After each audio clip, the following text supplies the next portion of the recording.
Hindi kailangan dumalo ni Pangulong Marcos Jr. ng face-to-face sa pagsagot nito sa impeachment complaint na isinampas sa kanya sa Kamara. Ito ang sinabi ni House Committee on Justice Vice Chair Jonathan Kit Flores.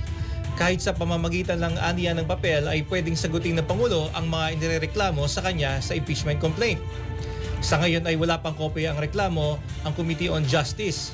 Ayon kay Flores, hanggang ngayon ay hindi pa raw ito na itatransmit sa Office of the Secretary General kay House Speaker Bogie D. Sa sandalian niyang makaabot na sa tanggapan ng House Speaker ay may 10 order of business o session days ito para ma-refer sa Justice Committee. Nalalabuan naman si Flores sa ilang grounds na inihain para ma-impeach ang Pangulo.